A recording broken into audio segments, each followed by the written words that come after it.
বেশ কিছুদিন ধরেই আমার খুব গাজরের হালুয়া খেতে ইচ্ছে করছিল। তা এখন তো গাজর অ্যাভেলেবেল বাজারে। পরে ফ্রিজ খুলে দেখি ফ্রিজে অনেক গাজর। অনেক গাজর বলতে লিটারেলি অনেক গাজর। কারণ আমার বাসায় ২-৩ বার হয়তো গাজর নিয়ে আসা হয়েছে। খুব একটা ইউজ করা হয়নি।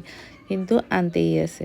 তো কি করার? তো ভাবলাম গাজরের হালুয়া বানাই। গাজরের হালুয়া আমি কয়েক রকমভাবে বানাই।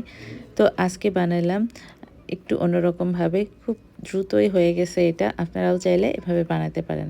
আর তাছাড়া গাজরের হালুয়া কিন্তু খুবই হেলদি খাবার। গাজরে তো প্রচুর পরিমাণে ভিটামিন আছে আপনারা জানেনই। তো ১ম এই আমি গাজরগুলাকে কেটে নিচ্ছি। মানে ইচ্ছামতো কেটে নিবেন যে যেরকম পারেন। কারণ এটা আমি সিদ্ধ করব।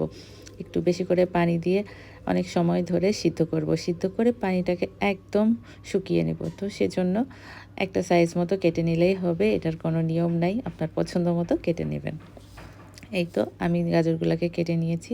এখন আমি কারি কুকারে সিদ্ধ করতে দিয়ে দিব। যেকোনো জায়গায় সিদ্ধ করতে পারেন। সিদ্ধ তো হবেই পানি দিয়ে দিলে।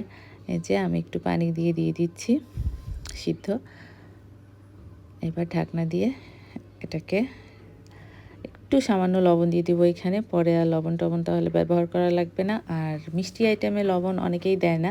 তো আমি একটু সামান্য দিলাম। আমি যেহেতু সবসময় একটু সামান্য দিই। আমার কাছে ভালো লাগে কেন যেন। যাই হোক একটু লবণ দিয়ে আমি যে ঢাকনা দিয়ে ঢেকে দিচ্ছি। এটা সিদ্ধ হতে থাক। দেখেন এখন অনেকটা সময় পার হয়ে গেছে। আমি এতক্ষণ দেখাইনি, ক্যামেরা বন্ধ রাখছিলাম। কারণ এত সময় তো দেখানো সম্ভব না। এই দেখেন পানি অনেকটাই শুকিয়ে গেছে। এই যে গাজরও কিন্তু সিদ্ধ হয়ে গেছে। সামান্য যেটুকু পানি আছে এটুকুও আমি শুকিয়ে নিব। পানিটা ফেলবো না। একদম শুকিয়ে নিলে জিনিসটা মানে গাজরের ফ্লেভারটা খুব সুন্দর আসে। এই দেখেন আর ২-৩ মিনিট রাখার পরেই পানিটা শুকিয়ে গেছে। এবার আমি গাজরগুলাকে নামিয়ে নিব, মানে গলায় নিব। এটা আপনারা ব্লেন্ড করেও নিতে পারেন, আবার বেটেও নিতে পারেন, আপনাদের ইচ্ছা।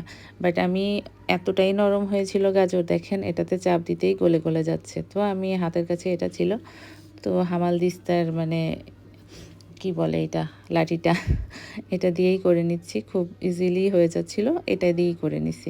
একদমই গলা হয়ে গিয়েছিল। এজন্য আর কোনো কিছু করিনি, ব্লেন্ডারের ঝামেলায় যায়নি। আপনারা চাইলে খুব ঝটপট ব্লেন্ড করে নিতে পারেন। এটা করতেও খুব বেশি সময় লাগে না।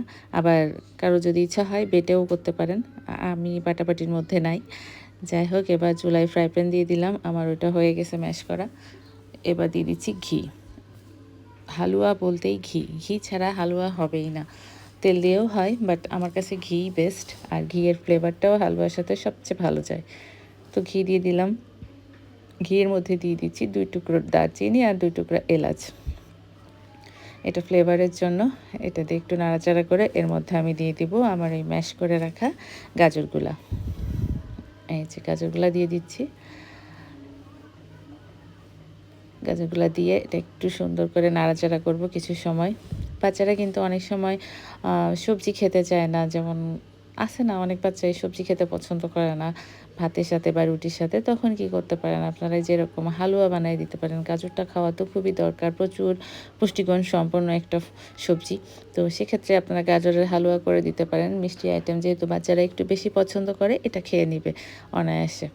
তো এই গাজরের এটা একটু নাড়বো, নেড়ে একটু ভাজা করব। মানে আপনারা ক্যামেরাতে জানেন হয়তো যে যতটা সময় দেখতেছেন অ্যাকচুয়ালি ততটা সময় নিয়ে হয় না। একটু বেশি সময় লাগে, সেটা একটু কেটে দেখাচ্ছি। কারণ এটা হালুয়া আর কি, নাড়াচাড়ায় একটু বেশি টাইম লাগে। যত নাড়বেন সুন্দর করে তত হালুয়া তত মজা হবে আর সুন্দর হবে। এই যে যখন আর একটু ভাজা হয়ে গেছে, আমি এর মধ্যে দিয়ে দিব চিনি। চিনিটা আপনারা যে যেমন পরিমাণ খেতে চান সেরকম দিবেন। আমরা বাসায় খুব বেশি চিনি খাই না। তারপরেও এটা হালকা, মানে অত কম মিষ্টিও হয়নি। গাজরও তো একটু মিষ্টি খাবার। একদম পারফেক্ট মিষ্টি হয়েছিল।